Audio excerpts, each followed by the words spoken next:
They laughed at her torn ritual robe, until the king covered her with his cloak before all packs. Hello everyone. Before we begin today's story, I have a small favor to ask. Please hit subscribe and turn on the notification bell so you never miss our channel's new videos. It's quick, free, and the best way to support us in bringing you more dramatic stories.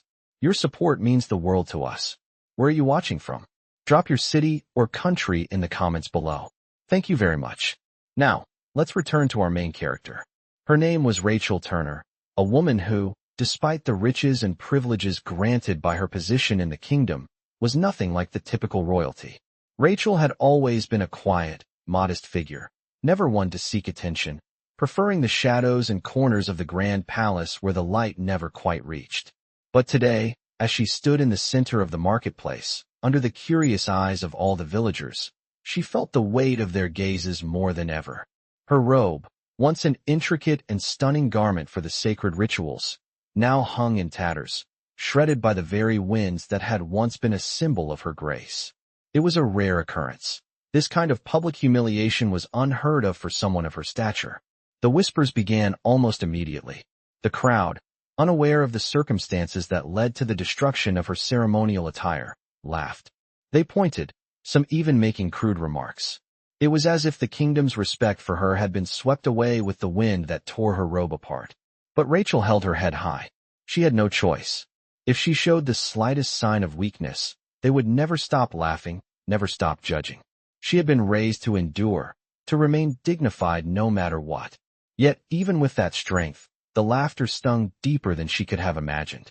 It wasn't just the villagers. The other noblemen, the ones who walked past without sparing a glance, silently judging her as they always did.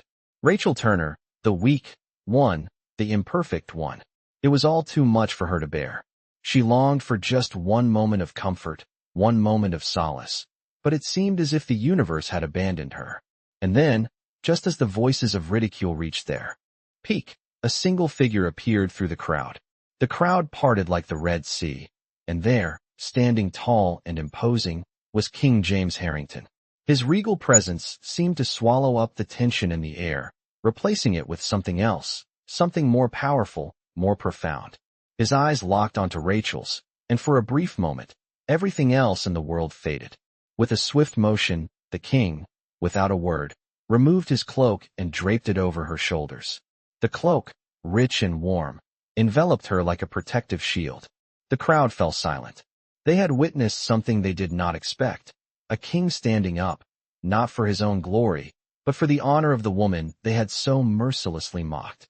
And in that single, defining moment, Rachel knew that everything had changed. The king had shown her more than just kindness.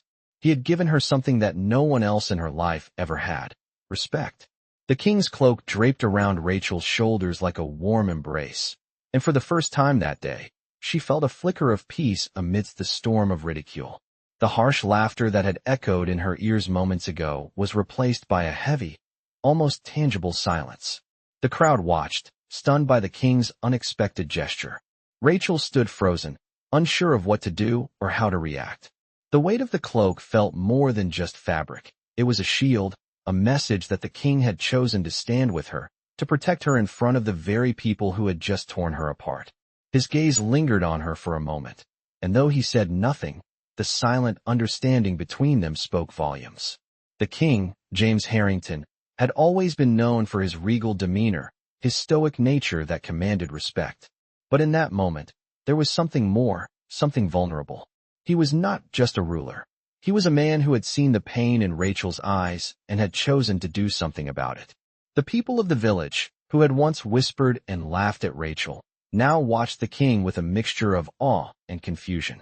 They had never seen him act in such a personal, compassionate way. The powerful monarch, the ruler of the land, was showing an almost intimate kindness to the woman they had mocked.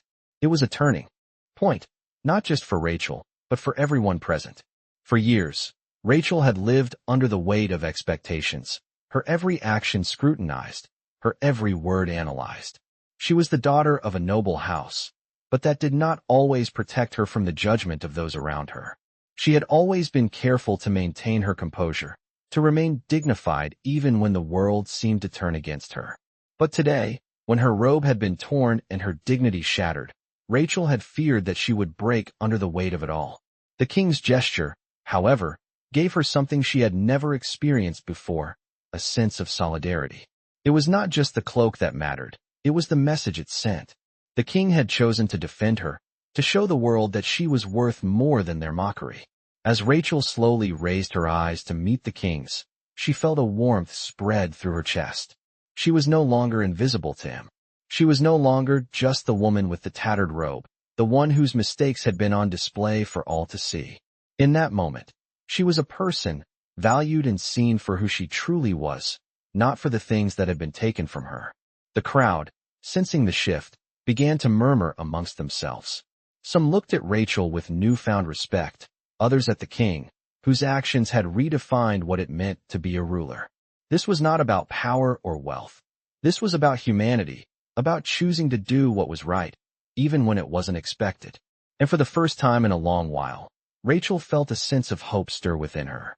Perhaps, just perhaps, she was not as alone in this world as she had once believed.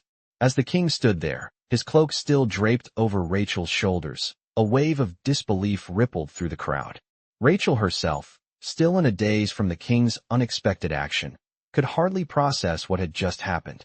For so long, she had been the target of whispered judgments and laughter behind her back, but now, in front of everyone, she was being treated as if she mattered. Her heart raced, and a warmth spread across her chest, slowly replacing the chill of humiliation that had consumed her just moments before. The king's eyes met hers again, soft yet intense, as if searching for some sign that she was okay, that she understood what he had done. For a brief moment, the world around them seemed to fade, leaving just the two of them standing in a silent understanding. "You are not alone," the king's presence seemed to say without words. Slowly, Rachel's trembling hands reached up and touched the fabric of the cloak, still unsure whether it was real, unsure of whether she truly deserved such an act of kindness. The weight of the cloak was heavy, but it wasn't just the physical weight she felt. It was the emotional weight of the trust, the respect, and the dignity he had just given her. For the first time, Rachel felt seen in a way that was not based on her rank or her appearance. It was as if the king had looked beyond her social status and saw the person she truly was, someone worthy of respect. As the minutes passed, the villagers began to stir, their murmurings growing louder. Some of them looked away, embarrassed by the king's display of compassion, while others looked at Rachel with a mixture of admiration and curiosity. This was not what they had expected. The king, who was usually so reserved, so distant from the common people, was now offering his protection and honor to a woman they had all too easily dismissed. Some of the nobles who had witnessed the event exchanged uneasy glances, clearly uncomfortable with the idea that someone of Rachel's station could be treated with such dignity. But the king's actions were clear. He had made his choice. He had chosen to protect her, to honor her in front of everyone, and nothing would change that. Slowly, Rachel lifted her head, her gaze still locked with the king's. She could see the faintest hint of a smile on his lips, a silent encouragement. It wasn't a grand, boastful smile, but one that was quiet and genuine, as though he, too, felt the gravity of what had just transpired. The king had taken a risk, showing the world that he valued kindness and empathy over status and wealth. And in doing so, he had given Rachel something that no one else had, the freedom to stand tall. For the first time in years, Rachel felt a renewed sense of confidence. No longer would she shrink in the face of judgment. No longer would she hide behind the walls of her own doubts.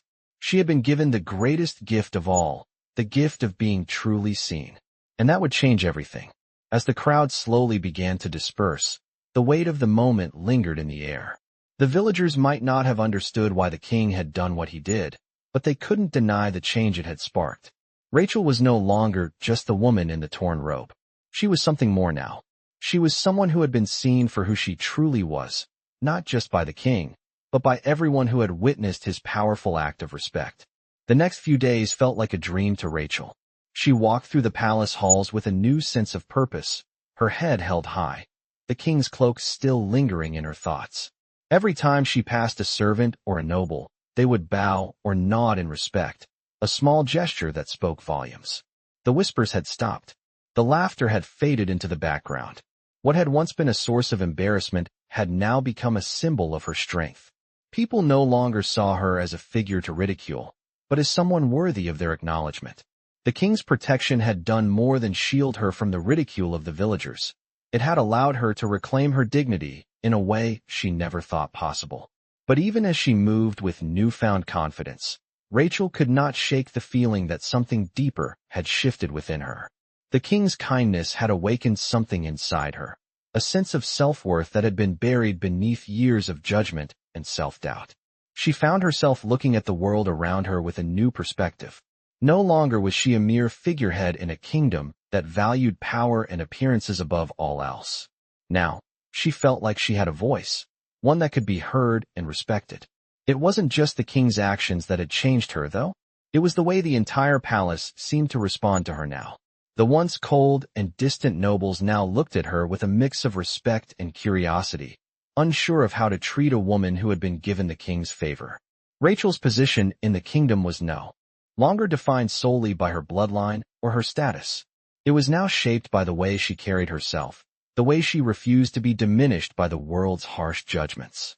She began to spend more time in the royal library, reading not just the ancient texts that had been passed down through generations, but also new ideas, books about leadership, compassion, and the power of kindness. She realized that the king's actions had not been an isolated moment of goodwill. They were a reflection of the values he held dear, values that he had chosen to pass on to her without saying a word. One afternoon, as she walked through the palace gardens, lost in thought, she found herself unexpectedly face to face with the king once more. He was standing alone, looking out at the horizon, his expression thoughtful. He hadn't noticed her approach, but Rachel felt a strange sense of calm when she saw him there, standing with the same quiet strength he had shown her that day in the marketplace. Without thinking, she walked up to him, her steps soft on the stone path. When he finally turned to face her, his eyes softened, and for a brief moment, there was an unspoken understanding between them. "You seem different," the king said, his voice low but gentle. Rachel smiled, the weight of the past few days lifting off her shoulders. "I feel different," she replied, her voice steady. "You've changed everything for me."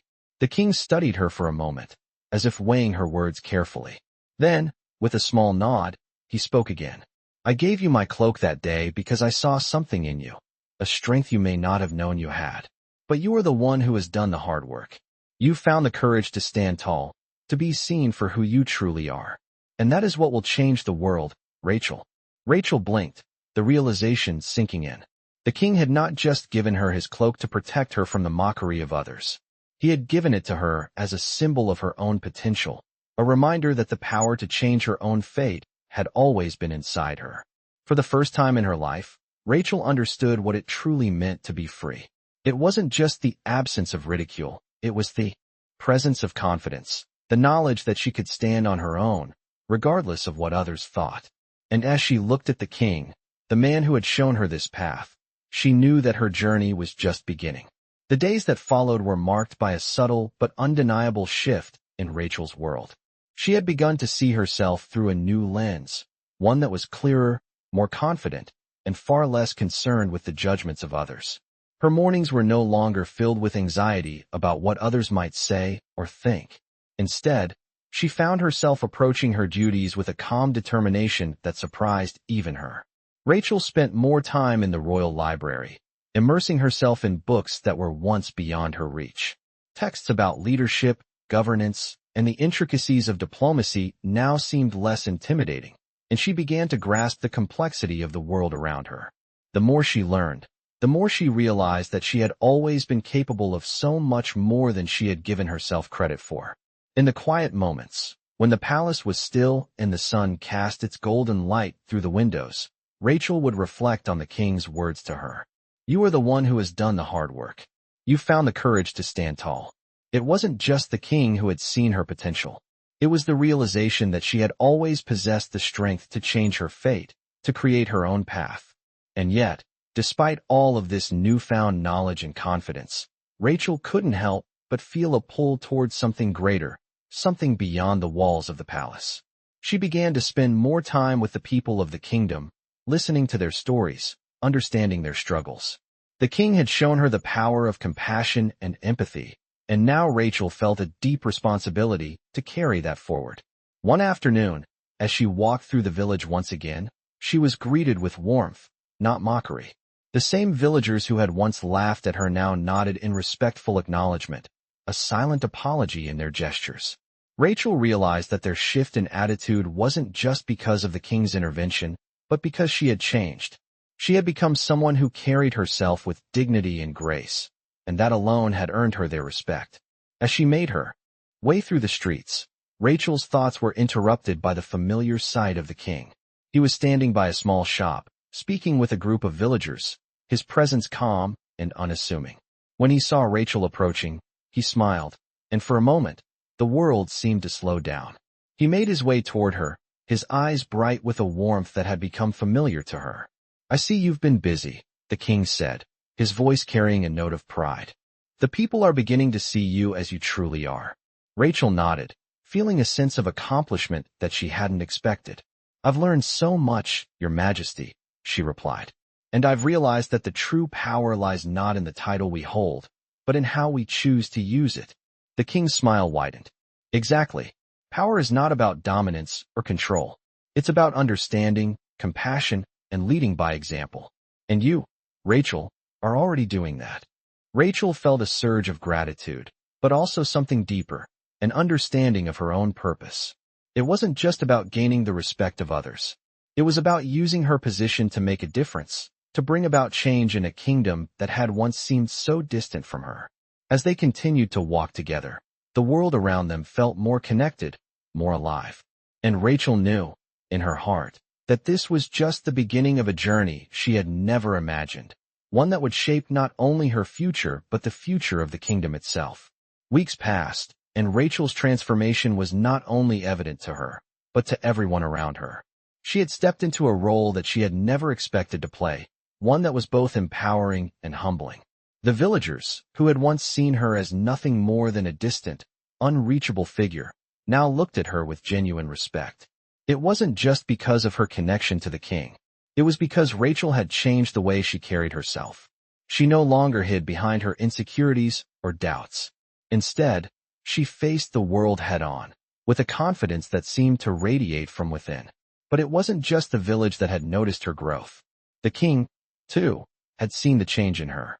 He had always admired Rachel for her quiet strength, but now, there was something else in his eyes when he looked at her, a recognition that she was more than just a noblewoman.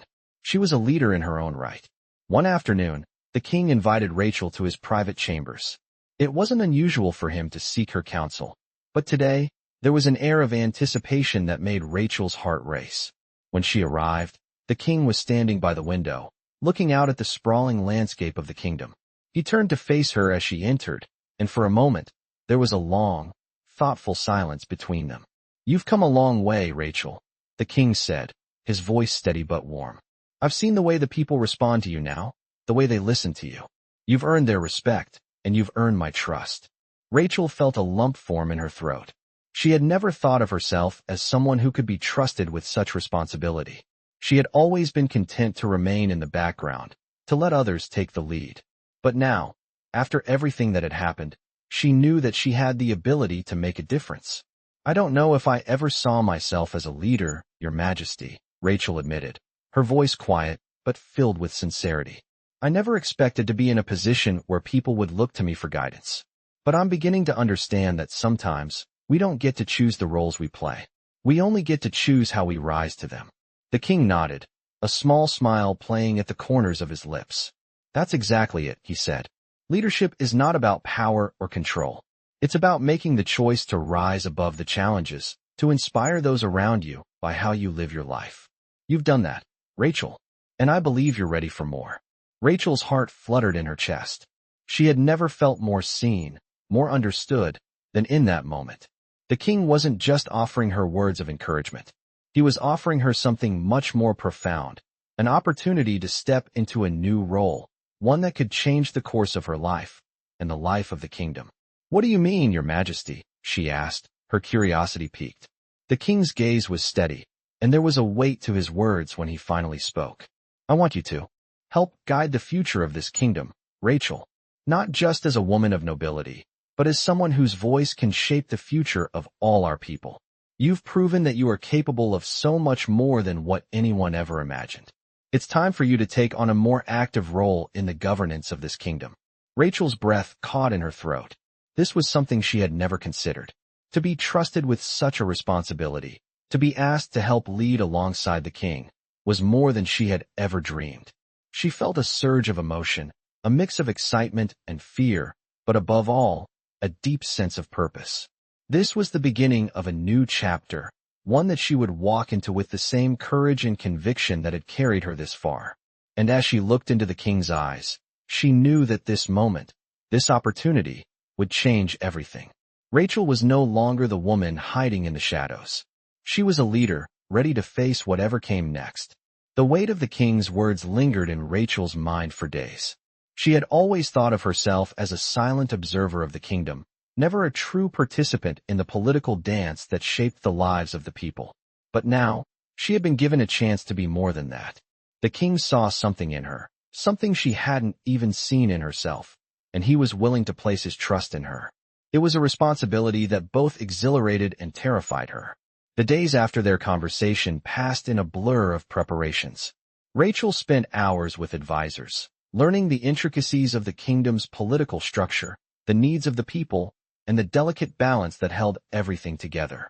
The more she learned, the more she realized just how much she had yet to understand.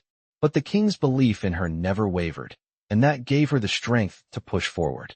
She began to take on more duties, attending council meetings, speaking to citizens who came seeking help, and working alongside the king to draft new policies that would benefit the entire kingdom. It was a slow process, and Rachel stumbled more than once. There were moments of doubt, times when she questioned whether she was truly capable of making a difference. But with each challenge she faced, she grew stronger, more confident in her abilities. The king was always there, offering guidance when needed, but he never overshadowed her. He allowed her to find her own path, to carve out a space where her voice could be heard. And with each success, no matter how small, Rachel felt the weight of the cloak that had once been draped around her shoulders growing lighter. She wasn't just carrying the king's protection anymore. She was carrying the future of the kingdom in her hands. As weeks turned into months, the people began to see Rachel in a new light. No longer was she the quiet noblewoman who had once been mocked. She was a force to be reckoned with, a leader in her own right. She had earned their respect, not through grand gestures or speeches, but through her actions. She listened to their concerns, took their advice seriously, and worked tirelessly to create a kingdom where everyone had a chance to thrive. One evening, as she walked through the palace gardens, Rachel found herself deep in thought. The path she had taken was not easy, but it had brought her to a place she never thought possible. The king's trust had changed everything for her, but it was her own growth that had truly shaped her into the person she was becoming. She heard footsteps behind her and turned to see the king approaching. He was smiling, that same quiet smile that had always made her feel like she was seen, truly seen, for the first time. "You've done well, Rachel," he said, his voice warm with pride. "The kingdom is stronger because of you." Rachel's heart swelled with emotion, and she smiled back at him. "I couldn't have done it without your guidance, Your Majesty," she replied, her voice steady. The king shook his head, his smile softening. "No, Rachel, you've done this on your own. I gave you the opportunity, but it was your heart, your strength, that has made all the difference." In that moment, Rachel understood. This wasn't just about a title, a position of power, or even the king's approval. It was about the person she had become, the person who had found her voice, her purpose, and the courage to lead. And as she looked out over the kingdom, she realized that her journey was far from over. She had only just begun to make the difference she had always longed for. The sun had just begun to set when Rachel stood at the balcony of the palace, gazing out over the vast lands of the kingdom. The colors of the sky were changing, casting an orange glow over the rolling hills and forests below. It was a view that she had seen countless times, but now it held a different meaning for her. This was no longer just the landscape of her past. This was the landscape of her future. She had fought for it, worked for it, and had earned the chance to shape it. As the days turned into weeks, Rachel had settled into her new role with an ease she hadn't expected. The responsibilities were vast, and the pressure to meet everyone's expectations could sometimes feel overwhelming. Yet, she had learned to balance her duties with her own sense of self. Every decision she made, every step she took, was now rooted in the values that had guided her transformation. The kingdom was not just a place of power, it was a living, breathing entity, filled with its own challenges and needs. And Rachel was determined to address those needs with the same heart and strength that had led her to this moment. She began holding councils with local leaders, listening to the voices of farmers, craftsmen, and even the merchants who made their livelihoods in the market. She learned about their struggles, their hopes, and their dreams for a better life. Every story, every voice mattered to her. It wasn't about imposing solutions from the top down. It was about understanding and collaboration. The people of the kingdom began to trust her more and more, not because she was the king's chosen ally, but because she had shown them that she cared. That was a rare gift in a world so often driven by power and self-interest. One morning, as Rachel sat in the royal hall, reviewing petitions from across the kingdom, she was interrupted by a soft knock at the door. She looked up to see the king standing there, his presence as commanding as ever. He gave her a warm smile, one that she had come to know and trust. "I've been hearing great things," he said as he stepped inside. "The people are speaking highly of you, Rachel. They see the change, and so do I." Rachel felt. A wave of warmth spread through her chest at his words. It wasn't the kind of praise that flattered her ego. It was the kind of praise that affirmed her efforts, her commitment to the kingdom and its people. She stood, walking over to him, her hands clasped in front of her. "I've learned so much from you," she said, her voice steady but filled with gratitude. "I could never have done this without your guidance. But now, I feel like I'm finally finding my own way." The king nodded, his eyes glinting with approval. "And you've done so much more than I could have hoped for, Rachel. The kingdom is stronger, more unified, and the people are looking to you as a leader. You've shown them what it means to lead with compassion, with purpose." His words were like a balm to her, soothing the doubts that occasionally crept into her mind. She had always been afraid of stepping into the unknown, of taking on such a large responsibility. But now, she realized that she was exactly where she needed to be. The road had been long, and at times, uncertain. But she had found her place, her purpose, and she was no longer the quiet, overlooked woman she had once been. "Thank you, Your Majesty," Rachel said, her voice soft but firm. "But this is only the beginning. I'm just getting started." The king's smile widened. "I know, and I have no doubt that you will continue to inspire this kingdom for years to come." As he turned to leave, Rachel stood in the quiet of the royal hall, the weight of his words settling over her. She had come so far, but the journey was far from over.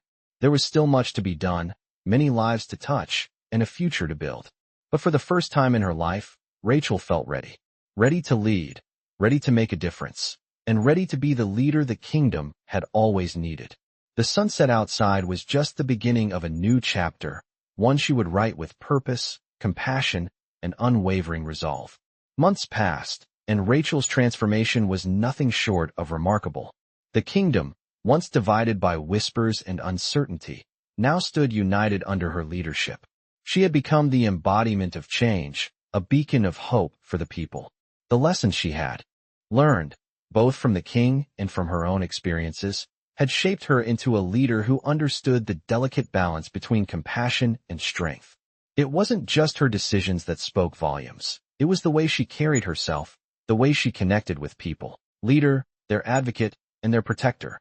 As if on cue, the sound of footsteps approached. She turned to see the king standing behind her, his figure illuminated by the soft light of the moon. He had always been a presence in her life, but now, in this moment, he felt more like a partner than a mentor. "You've done more than I could have ever hoped for," the king said, his voice calm but full of pride. "The kingdom is thriving because of you, Rachel. You've turned dreams into reality." Rachel smiled, her eyes softening. "I've only done what I've been called to do. We've all worked together to make this happen." The king's smile deepened, and for the first time in a long while, Rachel saw not just a king, but a friend, someone who had supported her not out of obligation, but out of genuine belief in her. "And that," he said, "is what makes you truly remarkable. You lead with your heart, and that's something no kingdom can ever lose. Rachel turned back to the horizon, her heart swelling with pride. She had come a long way from the woman who had once stood alone in the marketplace, humiliated and uncertain. She had found her voice, her strength, and her purpose. And as she stood there, side by side with the king, looking out at the future of the kingdom they had built together, Rachel knew that this was only the beginning. There was still much to be done, but with the lessons she had learned and the trust she had earned, she was ready to face whatever challenges lay ahead. The kingdom was hers to lead, and with her heart and her courage, she would continue to shape its future for generations to come.